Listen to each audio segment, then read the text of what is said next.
আমরা যারা নতুন করে কোয়েল পাখির খামার করব বলে চিন্তা করি, তারা কিন্তু অনেকজনই আমার কাছে ফোন দিয়ে থাকেন যে শহীদ ভাই কোন সময়টাতে আমি কোয়েল পাখির খামার করলে ভালো হবে, কোন সময়টাতে ডিমের চাহিদাটা বেশি থাকে, কোন সময় আমি কোয়েল পাখি খামারে উঠালে কোনো লস খাবো না।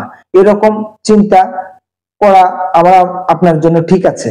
যে কোনো ব্যবসারই কিন্তু একটা সিজন আছে। আমি আমার অভিজ্ঞতা থেকে যেটা খেয়াল করেছি বা শিখেছি সেটা হলো শীতকালীন সময়ে কোয়েল পাখির ডিমের চাহিদা ব্যাপক হারে বেড়ে যায়। যদিও এখন সারা বছর ডিমের চাহিদা আছে, তারপরেও শীতকালীন সময়টাতে ডিমের চাহিদা বেশি থাকে। আজ আমি এটাই আপনাদের সাথে শেয়ার করব। আগস্ট মাসের শুরু থেকে কোয়েল পাখির ডিমের চাহিদা বাড়তে থাকে মার্চের 15 তারিখ পর্যন্ত। বাজার ভালো থাকে, অর্থাৎ মোটামুটি ভালো রকমের একটা চাহিদা থাকে। আবার মার্চের 15 তারিখের পর থেকে আস্তে আস্তে ডিমের চাহিদা কমতে থাকে।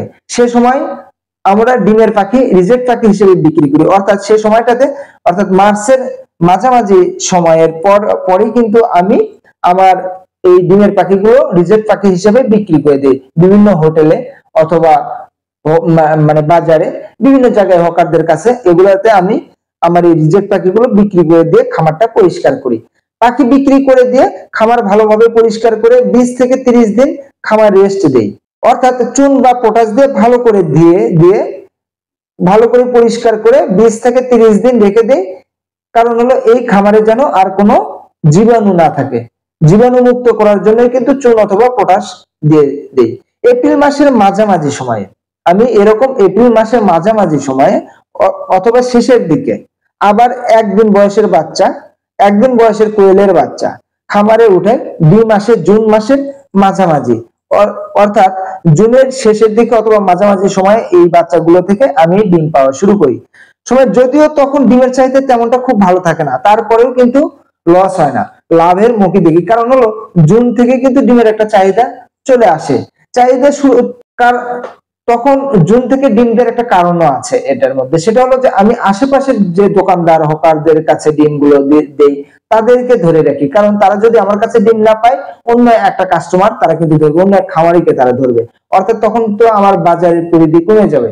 এজন্য আমি লাভ কম হলেও জুন থেকে নিয়মিত এই বাবা ডিমগুলো দোকানদারদেরকে দেই। কারণ হলো আগস্ট মাস পড়লেই ডিমের বাজার অনেকটাই বেড়ে যায়, ওই দোকানদারদের কাছ থেকে আমি আবার বেশি দামে কিন্তু ডিমগুলো বিক্রি করতে পারি। অর্থাৎ এই আগস্ট থেকে ফেব্রুয়ারি পর্যন্ত, অর্থাৎ মার্চ মানে ফেব্রুয়ারি শেষ পর্যন্ত এই 8 মাস সময়ে মোটামুটি ভালো একটা প্রফিট চলে আসে। আপনারাও চাইলে কিন্তু আমার এই টেকনিকটা ফলো করতে পারেন অথবা আমার এই অভিজ্ঞতাটা কাজে লাগাতে পারেন, তাহলে কিন্তু মোটামুটি ভালো একটা উপার্জন করবেন। এরকম সমস্যায় পড়তে হবে না ডিম বিক্রির ক্ষেত্রে, পাখি বিক্রির ক্ষেত্রে। সবাই ভালো থাকবেন। আসসালামু আলাইকুম।